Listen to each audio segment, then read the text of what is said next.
जनवरी का दिन हम लोगों के लिए एक हर्षोल्लास का दिन है, खुशी का दिन है, क्योंकि 15 अगस्त 1947 की आज़ादी के बाद हमारा देश अंग्रेज़ों की गुलामी में जर्जर हो गया था। देश को चलाने के लिए कानून की ज़रूरत होती है, रूल नियम की ज़रूरत होती है, जो उस वक्त हमारे देश में मौजूद नहीं था। तभी हमारे देश के कुछ चुनिंदा नेताओं ने मिलकर डॉक्टर भीमराव अंबेडकर की अध्यक्षता में भारतीय संविधान को तैयार किया और 26 जनवरी 1950 को उसे लागू कर दिया गया, जिसकी खुशी में हम हर 26 जनवरी को गणतंत्रता दिवस के रूप में मनाते हैं। आज इस 26 जनवरी के मौके पर मैं आप लोगों से थोड़ा हट के एक अलग टॉपिक पे, एक अलग मौजू पे गुफ्तगू करना चाहता हूँ, जो है शिक्षा और एजुकेशन। बात यहाँ से शुरू करते हैं कि आखिर हम तालीम में इतना पीछे क्यों है या क्यों रखा गया है। आखिर ऐसा क्यों है? आखिर क्यों एक बुनकर का बेटा या एक किसान का बेटा या एक मजदूर का बेटा यूनिवर्सिटियों में और नेशनल कॉलेजेस में नहीं पढ़ सकता? आखिर क्यों यूनिवर्सिटियों के और कॉलेजेस की ऐसे माहौल बना दिए गए हैं कि एक आम स्टूडेंट, एक आम विद्यार्थी भी उसमें दाखिला लेने से डरता है? आखिर क्यों ऐसा माहौल बनाया गया है? अगर मैं पुरानी कथाओं पर बात करूं तो आपको याद होगा कि प्रिय शिष्य अर्जुन से अच्छा एकलव्य धनुष बाण किया करता था। गुरु द्रोणाचार्य ने एकलव्य का अंगूठा इसलिए कटवा दिया ताकि वो अर्जुन से अच्छा धनुष बाण न चला सके। आज वही हाल सेम हमारे मुल्क हिंदुस्तान का है। कुछ लोग ये चाहते हैं कि अर्जुन से अच्छा कोई डॉक्टर ना बन सके, अर्जुन से अच्छा कोई इंजीनियर ना बन सके, अर्जुन से अच्छा कोई पायलट ना बन सके, अर्जुन से अच्छा कोई अधिकारी ना बन सके, अर्जुन से अच्छा कोई वैज्ञानिक ना बन सके।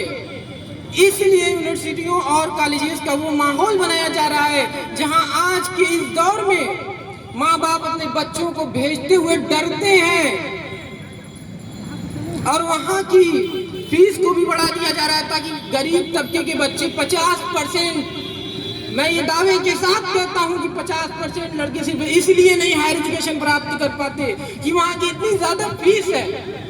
अगर आप मुझे पूछेंगे कि भाई साहब तालीम तो सस्ती होना चाहिए, क्यों इतनी महंगी है, तो कहते हैं हर चीज़ की महंगाई बढ़ रही है तो फीस भी बढ़ना चाहिए। माने बीमारी अगर बढ़े तो अस्पताल नहीं बढ़ना चाहिए, डॉक्टर साहब की फीस क्या बढ़ा दीजिए। यही है आज का दौर। तो मैं आपसे यही कहना चाहूँगा कि आज के इस दौर में और आने वाले दौर में शायद जीने के लिए कोई माहौल ना बचे, इसलिए आने वाली नस्लों को, अपने आने वाले उन नई नस्लों को पढ़ाना होगा। इसके अलावा कोई दूसरा चारा नहीं है। हमारे पुरखों ने कुछ ख्वाब देखा था इस मुल्क में, और सही कहा है किसी ने कि ना शहद से जीती जाती है ना नीम से जीती जाती है, ना शहद से जीती जाती है ना नीम से जीती जाती है, ना संविधान के पन्नों में तरमीम से जीती जाती है। अब ये बात हमारी नस्लों को समझनी होगी। कुछ जंग ज़माने के अंदर तालीम से जीती जाती है, कुछ जंग ज़माने के अंदर तालीम से जीती जाती है। हमारे पुरखों ने कुछ ख्वाब देखा था, तभी तो सर सैयद अहमद खान साहब ने अलीगढ़ मुस्लिम यूनिवर्सिटी की नींव रखी, तभी तो महामना मदन मोहन मालवीय बनारस हिंदू यूनिवर्सिटी की नींव रखी। हमें उन अपने पुरखों के ख्वाबों की ताबीर बनना है।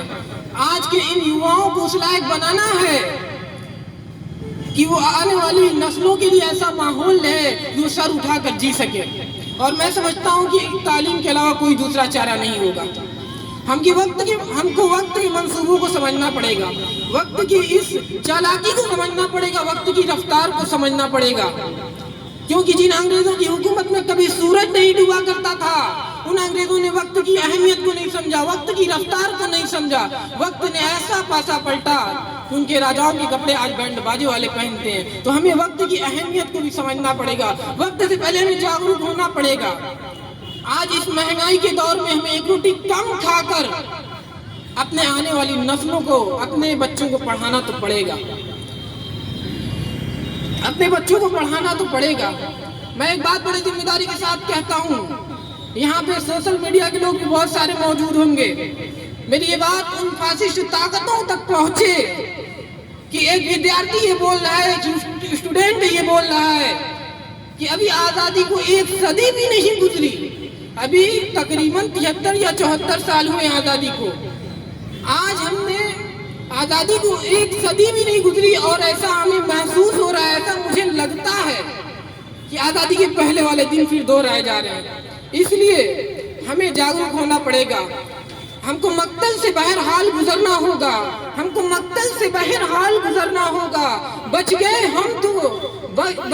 हम तो किसी और को मरना होगा। अगली नस्लों को तबाही से बचाने के लिए जो भी करना है इसी